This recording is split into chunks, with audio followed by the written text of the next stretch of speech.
To the 12 tribes of the children of Israel scattered abroad, in the name of the Most High Yah and Jesus Christ of Nazareth, or soon coming King, I say greeting. Today we're going to answer the atheists, the pagans, and all of those who say Jesus never existed outside of the Bible.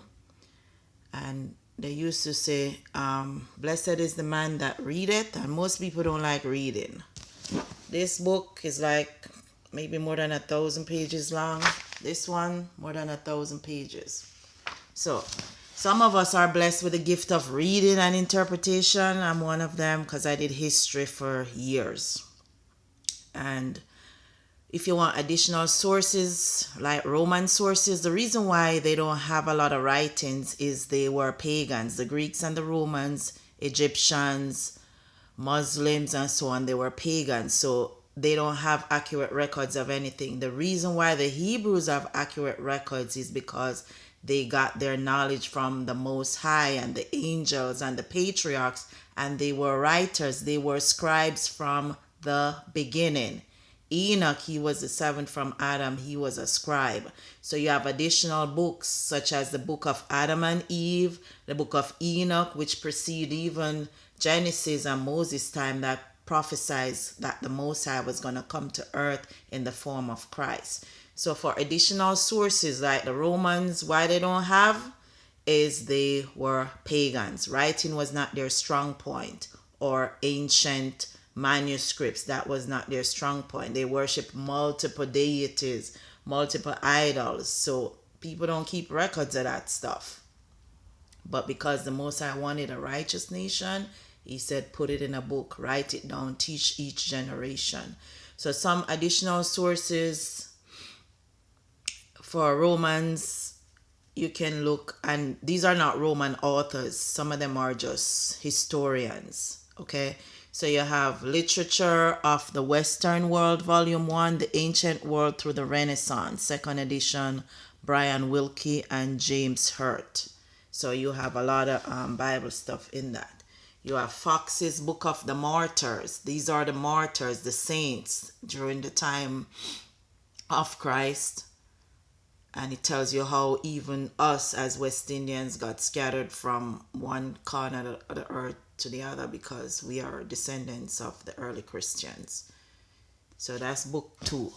You have the complete work of Tacitus. You see, a lot of people ain't going to spend no time to read these things, but they like to chat.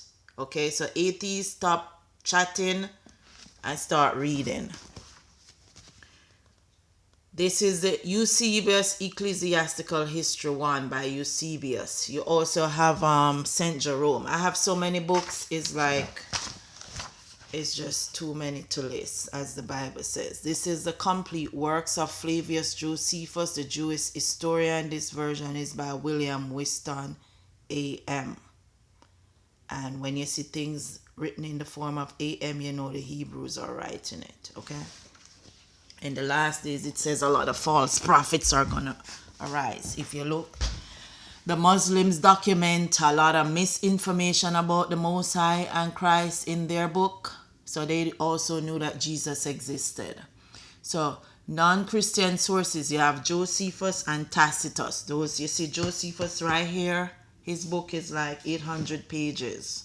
So you got to do a lot of reading to get the answers to the questions you have. But all your answers are already in the Bible. So you can use the 1611 King James Version with Apocrypha.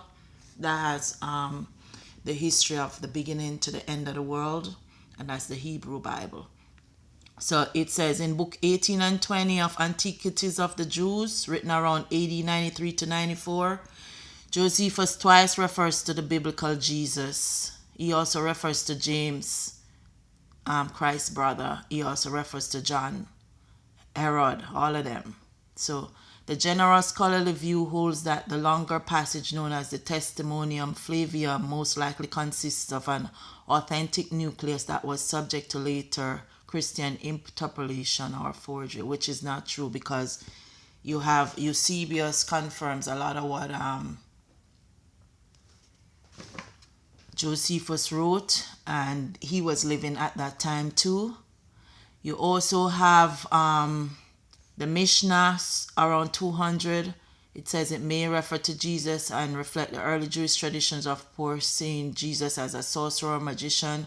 Other reference to Jesus and his execution exist in the Talmud, but they also discredit his actions. So the Talmud is something from the fake Jews who call themselves Jews but are not Jews. Revelation 2 verse 9 and Revelation 3 verse 9. You have the Ethiopic Bible canon, which is one of the earliest that you can look at the Gospels. So you have the Gospels, which are eyewitness accounts. You also have to know that first-hand information is what is called evidence, not third-party information. So the closest people to Jesus at that time who wrote their writings is the people who you're going to follow. So that would be the Gospel, the Bible, the prophets, the Most High himself, because his word is written in the Hebrew Bible. Okay, so you have the New Testament Gospels. That's all the people who were around Jesus at that time. You have maybe more than 4,000 different records. You have Polycarp. You have Tecla. You have all the different Gospels written